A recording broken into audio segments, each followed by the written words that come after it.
میں نے فرمایا کہ بعض اوقات لفظ صریح اور لفظ کنایا میں، یہ لفظ صریح ہے یا کنایا، اس میں علماء کا اختلاف ہو جاتا ہے تو عوام کیا کرے۔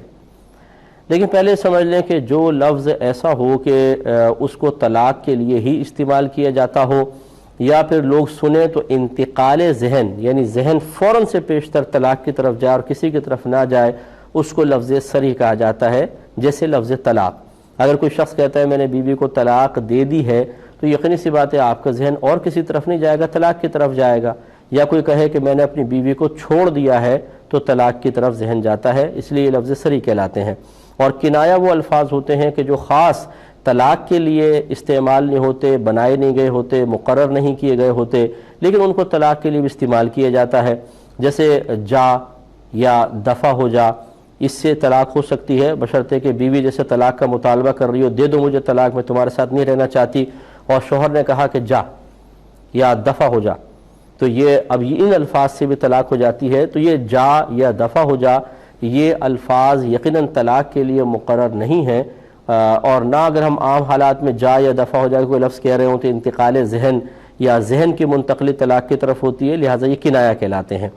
تو یہ اس کے تعارف کے بعد اب بہن کا کویشچن یہ ہے کہ اگر کوئی شخص طلاق دیتا ہے،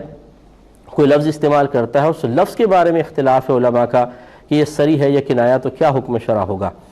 پہلے سمجھ لیجئے کہ علماء کا اختلاف آخر ہوگا کیوں؟ وہ ہوتا اس طریقے سے ہے کہ بعض الفاظ پہلے کسی دور میں ہم کتابوں میں دیکھتے ہیں وہ موجود نہیں تھے، یا تھے تو ان کو کنایا استعمال کیا جاتا تھا، لیکن پھر ہمارے اطراف کا عرف بدل جاتا ہے، عادت بدل جاتی ہے، اور وہی لفظ صرف طلاق کے لیے استعمال ہونا شروع ہو جاتا ہے۔ تو اب علماء کیا کریں؟ کیا جو کتابوں میں اس کو کنایا لکھا گیا تھا اس کا اعتبار کریں، یا اب جو لوگوں کی عادت بدل گئی ہے اور لوگ اس کنایا لفظ کو باقاعدہ صراحتاً طلاق کے لیے استعمال کر رہے ہیں، اس کا اعتبار کریں؟ اس اعتبار سے اختلاف پیدا ہو جاتا ہے کہ بعض کہتے ہیں کہ نہیں، ہمارے نزدیک یہ لفظ اتنا زیادہ عام نہیں ہوا کہ انتقال ذہن طلاق کی طرف ہو، لہٰذا ہم تو اس کو کنایا ہی مانیں گے۔ اور بعض کہتے ہیں کہ میں اپنے معاشرے میں، اپنے عرف میں دیکھتا ہوں، اپنے لوگوں کی عادات کو دیکھ رہا ہوں کہ وہ ان لفظوں کو اب صریح طور پہ استعمال کرنے لگے ہیں، اب کنایا کا یہ لفظ نہیں رہا، تو میں اس کو صریح مانوں گا۔ تو یہ اس طرح کے اختلاف ہوتا ہے، یہ نہیں کہ عوام یہ گمان کرے کہ جب ایک لفظ صریح پتہ ہے کیا ہے کنایا، تو بھی کیوں لڑ رہے ہیں علماء؟ یہ تو صحابہ کرام کے مابین بھی، لفظ صریح اور کنایا کی بات نہیں کر رہا ہوں، فقہی مسئلے کی بات کر رہا ہوں، بے شمار اختلافات آپ کو نظر آئیں گے۔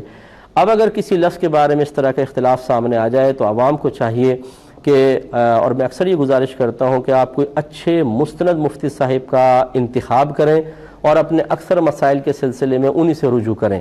تو اب جو وہ کہیں وہ مان لیں، بس یہ ہونا چاہیے۔ یا پھر اگر آپ نے کسی ایک کا انتخاب نہیں کیا اور دو مفتیان کرام رائے دے رہے ہیں، تو آپ یہ دیکھیں کہ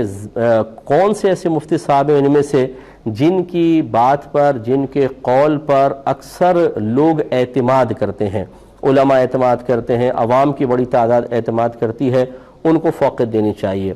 ایک اور طریقہ بھی ہوتا ہے کہ اگر گروپ بن جاتے ہیں، دو گروپ علماء کے، ایک کہتے ہیں صریح، ایک کنایا، تو پھر اگر آپ کو اس طرح کی کوئی نالج حاصل ہو جائے کہ ایک طرف زیادہ علماء ہیں، دوسری طرف کم علماء ہیں، تو جس طرف زیادہ علماء ہوں گے یاد رکھیں حق اسی جانب ہوگا، کیونکہ یہ اکثر قاعدہ یہی ہوتا ہے کہ جب مفتیان کرام کی کثیر تعداد ایک طرف ہو اور